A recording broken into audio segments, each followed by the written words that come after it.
Hello everyone, कैसे हैं आप सभी स्टूडेंट। तो आज की इस वीडियो में मैं आप सभी बच्चों को मेजर पेपर 1 हिस्ट्री, आप सभी बच्चों का सेमेस्टर 1 सेशन 25 से 29 में आपके मेजर पेपर हिस्ट्री के जो भी सवाल पेपर में पूछे जाएंगे उन सभी सवालों को हम लोग आपको कंप्लीट करवा रहे हैं। और इसी क्रम में आप सभी बच्चों का ये सिलेबस है जो आप देख रहे होंगे, अभी आपको स्क्रीन पर दिख रहा होगा, जिसमें यूनिट 1 में कंसेप्ट ऑफ भारतवर्ष पढ़ना था और साथ ही साथ इसका nomenclature, geographical diversification, Indian concept of time पढ़ना है। यूनिट 2 में क्लासिफिकेशन ऑफ इंडियन हिस्ट्री पढ़ना है, जिसमें एंशिएंट, मेडिवल और मॉडर्न हिस्ट्री, कंटेम्प्रेरी इंडिया पढ़ना है। पीरियोडाइजेशन ऑफ इंडियन हिस्ट्री पढ़ना है। Sources of Indian literary sources पढ़ना है। यूनिट 3 में Indian knowledge, tradition and culture के बारे में पढ़ना है और इसमें वसुधैव कुटुंबकम पढ़ना है, धर्म और फिलोसॉफी पढ़ना है, इंडियन एजुकेशन सिस्टम जिसमें तक्षशिला, विक्रमशिला पढ़ना है। यूनिट 4 में science, technology and economic tradition, ये वो टॉपिक है यूनिट 4 का। अगर आप में से कोई भी स्टूडेंट अगर यूपीएससी की तैयारी करिएगा तो ये आपको पेपर पढ़ना पड़ेगा, ठीक है। Science, technology and economic tradition. तो भविष्य में अगर आपको पढ़ना है तो अभी आप सही अच्छे से बेसिक लेवल पढ़ें ताकि आपका कंसेप्ट भी क्लियर हो। तो चलिए इंपॉर्टेंट सवालों को शुरू करते हैं। अगर आपको लगे आपके लिए वीडियो हेल्पफुल है तो आप वीडियो को शेयर कर सकते हैं, चैनल पे न्यू है सब्सक्राइब कर सकते हैं, बेल आइकन पे क्लिक कर सकते हैं ताकि इसी प्रकार जब न्यू वीडियो आएगा आपको अपडेट मिल जाएगा। पहला ही सवाल है, एक्सप्लेन द इंपॉर्टेंस ऑफ वसुधैव कुटुंबकम। वसुधैव कुटुंबकम की महत्व की व्याख्या करें, आइए जानते हैं। तो वसुधैव कुटुंबकम के महत्व की व्याख्या, सबसे पहले हमारे भारतीय जो संस्कृति है इसका एक अत्यंत महत्वपूर्ण, एक महान और उदात्त विचार है, जिसका अर्थ है संपूर्ण पृथ्वी ही हमारा क्या एक परिवार है। आपने मोदी जी के, हमारे माननीय प्रधानमंत्री जी के मुख से भी सुना होगा वसुधैव कुटुंबकम। उनके हिसाब से भी यही है कि संपूर्ण पृथ्वी हमारा परिवार और सबको ले दे के चलना है। यह जो उक्ति है यह महा उपनिषद से ली गई है और हमारे भारतीय दर्शन की जो सार्वभौमिकता है उसकी सहिष्णुता है और मानवता की भावना को ये प्रकट करने कार्य करती है। अगर कहा जाए ये केवल सिर्फ एक वाक्य नहीं समझे, बल्कि जीवन जीने के हमारा आदर्श है, जो व्यक्ति को सीमित स्वार्थ से ऊपर विश्व के प्रति प्रेम, करुणा और जो सहयोग की भावना है, मतलब आप सिर्फ अपने लिए नहीं सोचे, आप सभी लोगों के लिए सोचे, सभी लोगों के मन में प्रेम हो, करुणा हो, सहयोग की भावना, ये विकसित करने की प्रेरणा देता है वसुधैव कुटुंबकम, ठीक है। अब इस सिद्धांत का महत्व प्राचीन काल से हमारे भारतीय समाज में रहा है।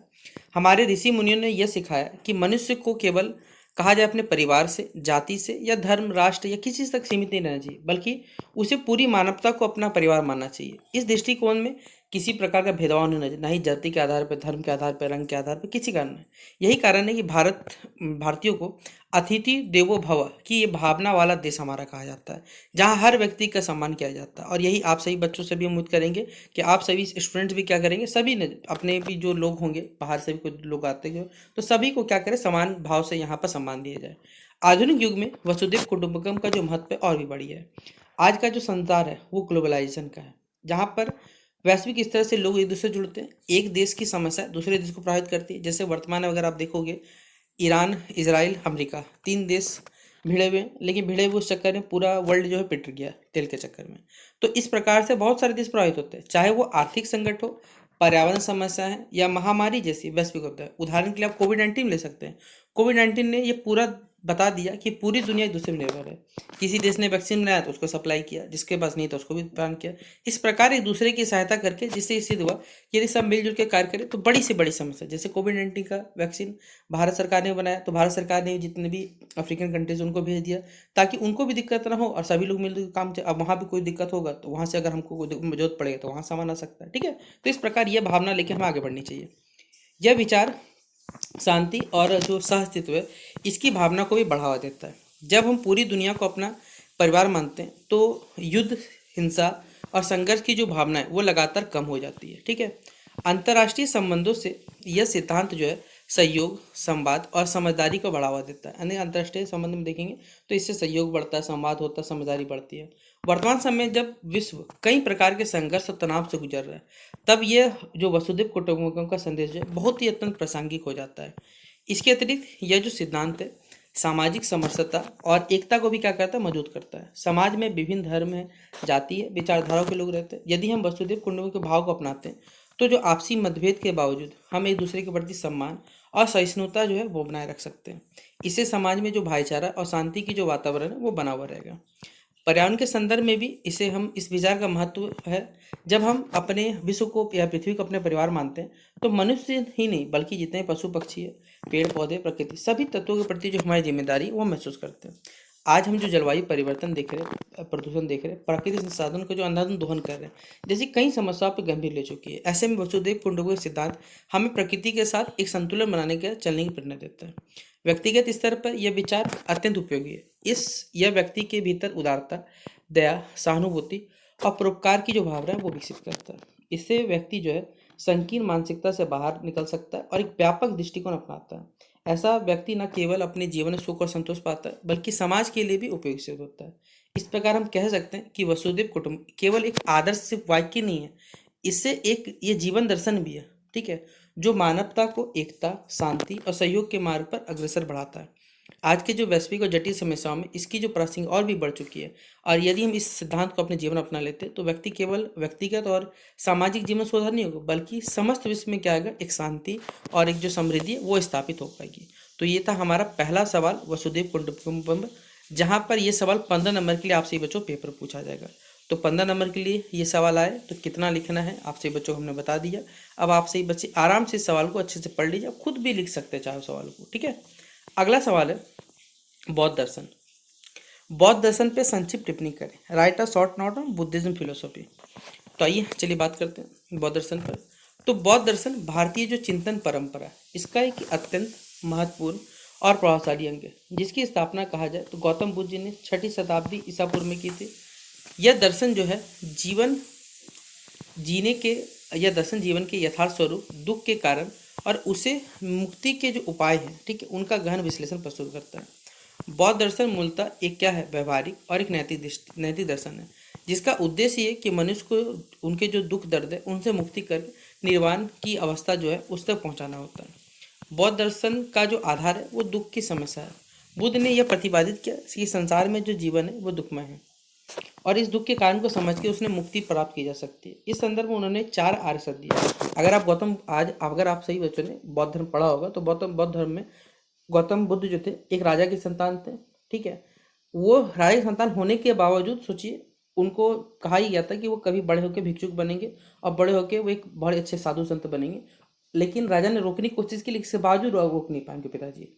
और उन्होंने जीवन में जो दुख दर्द है उनको देखा और समझा कि इनसे कह सकते हैं मुक्ति तो एक ही रूप में पाई जा सकती है कि इनको समझे कि इसके क्या दुख के क्या निवारण हो सकते हैं, ठीक है, निवारण हो सकते हैं। इसी संबंध में उन्होंने बेसिकली 4 आर्य सत्य का प्रतिपादन किया। आपसे आपसे बच्चों से पूछा जाएगा अंडरस्टैंडिंग इंडिया पेपर में कि कितने आर्य सत्य होते हैं, तो 4 आर्य सत्य होते हैं। ये भी पेपर में अंडरस्टैंडिंग इंडिया का पेपर आपको पूछ दिया जाएगा। इंडियन नॉलेज सिस्टम में ये क्वेश्चन आता है, ठीक है। पहला है दुख का कारण, दुख का निरोध क्या है, दुख जो है निरोध का मार्ग होता है। इन सत्यों के माध्यम से गौतम बुद्ध जी ने स्पष्ट किया कि जो तृष्णा मतलब लोगों की जो इच्छा ही दुख का सबसे बड़ा कारण है। अगर आप सभी बच्चे भी आप जब अपने जीवन देखते हो कि आप जब छोटे थे तो आपके जीवन में भले कम पैसा हो लेकिन शांति था। अब जब बड़े हो रहे हो तो आपके जीवन में बहुत सारी इच्छाएं हैं लेकिन पैसा कम है। यही इच्छा ही आपको क्या कर दुख का कारण बनता है। अगर ये तृष्णा समाप्त हो जाती है तब मनुष्य को क्या होता है, खुद ब खुद दुख से क्या हो जाए, मुक्ति हो जाएगा कि आपके जीवन में कुछ भी नहीं है। अब जो है वही यथार्थ है। दुख से मुक्ति के लिए गौतम बुद्ध जी ने अष्टांग मार्ग का उपदेश दिया, जिसमें जो सम्यक दृष्टि है, आपका संकल्प सम्यक होना चाहिए, सम्यक वाणी अपनाना चाहिए, सम्यक कर्म होने चाहिए, सम्यक आजीविका मिल जाए आपको, आपका प्रयास सम्यक होना चाहिए, सम्यक स्मृति होनी चाहिए, सम्यक समाधि शामिल होनी चाहिए। ये टोटल अष्टांग मार्ग, अगर ये 8 स्टेप फॉलो कर ले तो आप दुख से क्या पाते हो, मुक्ति पा सकते हो। यह मार्ग जो है व्यक्ति को उनकी नैतिकता, मानसिकता और बौद्धिक रूप से शुद्धता बनाता है और उसे आत्मीय शक्ति की ओर शांति की ओर लेके जाता है। इस प्रकार बौद्ध दर्शन जो है वो आचरण और व्यवहार की जो शुद्धता है उस पर विशेषकर बल देने का कार्य करता है, ठीक है। बौद्ध दर्शन की एक महत्वपूर्ण विशेषता यह भी है कि वो विशेषता है वो मध्यम मार्ग है, ठीक है। गौतम बुद्ध जी ने भोग, विलास और जो कठोर तपस्या है दोनों ही चरम स्थितियों को त्याग कर मध्यम मार्ग मतलब बीच का रास्ता अपनाने को शिक्षा दी। उनका मानना था कि संतुलित जीवन ही क्या कर सकता है, सच्चे ज्ञान और शांति की ओर आपको ले जा सकते हैं। इस सिद्धांत में उन्होंने जीवन के प्रति जो व्यवहारिक दृष्टिकोण है, ठीक है, वो अच्छा लगता है। इसके अतिरिक्त बौद्ध दर्शन जो है अनात्मवाद यानी आत्मा का अस्थायी जो अस्तित्व नहीं है, अनित्य मतलब सभी वस्तुएं परिवर्तनशील है और प्रतित्व समुत्पाद यानी कार्य संबंधी संबंध जैसे सिद्धांत पर आधारित होता है, ठीक है। इस सिद्धांत के अनुसार कहा जाए तो संसार की प्रत्येक वस्तु किसी न किसी पर निर्भर है और कुछ भी स्वतंत्र रूप से कहा जाए तो अस्तित्व में नहीं है। यह विचार जो है वो वैज्ञानिक दृष्टिकोण को भी प्रोत्साहित करता है। बौद्ध दर्शन में कर्म और जो पुनर्जन्म है उसका भी एक महत्वपूर्ण स्थान रहा है। गौतम बुद्ध जी के अनुसार मनुष्य के कर्म ही उनके भविष्य का निर्धारण करते हैं। अच्छे कर्म जो होंगे तो सुखद फल मिलेंगे, बुरे कर्म होंगे तो आपके दुख का कारण बनेंगे। इस कारण बौद्ध जी ने गौतम बुद्ध दर्शन में नैतिक जीवन जीने की प्रेरणा देते हैं। समाज के स्तर पर बौद्ध दर्शन ने समानता, करुणा और अहिंसा का संदेश दिया। उस समय के कठोर जाति व्यवस्था और धार्मिक जो आडंबर थे उनके विरुद्ध एक क्रांतिकारी विचारधारा थी। गौतम बुद्ध ने सभी मनुष्यों को समान माना और किसी प्रकार के भेदभाव का विरोध किया। यही कारण है कि बौद्ध धर्म जो धीरे धीरे ऐसी गिरी भारत के साथ अन्य देशों में फैल गया। अंत कहा जा सकता है बौद्ध दर्शन जो है एक सरल, व्यवहारिक और मानवीय दर्शन है जो मनुष्य को आत्मज्ञान, नैतिकता और शांति का मार्ग दिखाता है। आज के तनावपूर्ण और जो संघर्षपूर्ण जीवन है इसकी शिक्षा जो है अत्यंत प्रासंगिक है, क्योंकि यह हमें संतुलित जीवन जीने और जो आंतरिक शांति प्राप्त करने की शिक्षा प्रदान करने का कार्य करता है। तो ये था हमारा दूसरा क्वेश्चन जो आपसे बच्चों को पेपर में पूछा जाएगा। तीसरा क्वेश्चन है भारतीय साहित्य, इसकी महिमा का वर्णन करें। Describe the glory of Indian literature. चलिए इस क्वेश्चन को डिकोड करते हैं हम लोग। तो भारतीय साहित्यिक विश्व के सबसे प्राचीन, समृद्ध और विविधतापूर्ण साहित्यिक परंपराओं में से एक है। यानी हमारा भारतीय जो साहित्य है, विश्व का सबसे प्राचीन, समृद्ध और विविधतापूर्ण साहित्यिक परंपराओं में से एक है। इसकी जो जड़ें हैं वो अत्यंत ही प्राचीन काल तक फैली हुई है, जहाँ से ये जो है निरंतर विकसित होते रहा, जब आज तक का जो मानव जीवन के विभिन्न पहलुओं को ये अभिव्यक्त करता है। भारतीय संस्कृति जो है केवल मनोरंजन का हमारा साधन नहीं है, बल्कि ये जीवन दर्शन, नैतिक मूल्य, हमारे आध्यात्मिक चिंतन और जो सांस्कृतिक विरासत है इसका एक सशक्त माध्यम है। भारतीय साहित्य की अगर बात करें तो भारतीय साहित्य की महिमा का सबसे बड़ा आधार जो है इसकी प्राचीनता और व्यापकता है। वेद, उपनिषद, रामायण और महाभारत जैसे कई हमारे महान ग्रंथ थे, न केवल भारत से बल्कि विश्व भर में आप कहीं भी चल जाइए ये हमेशा प्रसिद्ध है। इन ग्रंथों के जीवन में बहुत सारे ऐसे रहस्य, धर्म है, कर्म है, नीति है, कर्तव्य का विस्तृत विवरण मिलता है। ये केवल एक धार्मिक ग्रंथ ही नहीं है बल्कि मानव जीवन के मार्गदर्शक भी के। भारतीय साहित्य की एक अन्य महत्वपूर्ण विशेषता इसकी विविधता है, ठीक है, क्योंकि आप जानते हैं हमारे भारत में अनेक भाषाएं हैं, बोलियां प्रचलित है। प्रत्येक भाषा का अपना एक समृद्ध इतिहास है। हिंदी, संस्कृत, तमिल, बंगाली, मराठी, उर्दू आदि भाषाओं में हमें लिखे गए हैं। कई साहित्यकार अपनी अपनी विशेषताओं के लिए प्रसिद्ध है। इन विविधता के बावजूद भारतीय साहित्य में एक अद्भुत एकता दिखाई मिलती है जो इसे और भी विशिष्ट बना देता है। भारतीय साहित्य में आध्यात्मिकता और दर्शन का जो है यानी फिलोसफी का एक विशेष स्थान है। यहाँ के जो बेसिकली साहित्यकारों ने जीवन के जो गहन प्रश्न है जैसे आत्मता, प्रात्मा, जंतु, जन्म, मृत्यु, मोक्ष आदि पर गहराई से विचार किया। कबीरदास, तुलसीदास, सूरदास, मीरादास जैसे कई संत कवियों ने अपनी रचनाओं के माध्यम से अपने भक्ति, प्रेम, मानवता का संदेश दिया। उनकी वाणी जो है आज भी लोगों के हृदय को स्पर्श करती है और उन्हें सच्चा जीवन जो है जीवन मूल्यों की ओर प्रेरित करती है। भारतीय साहित्य समाज का एक दर्पण भी है। विभिन्न कला में अगर कहा जाए विभिन्न कालों में साहित्यकारों ने समाज की जो समस्या है, कुरीति है, विसंगतियों को उजागर किया।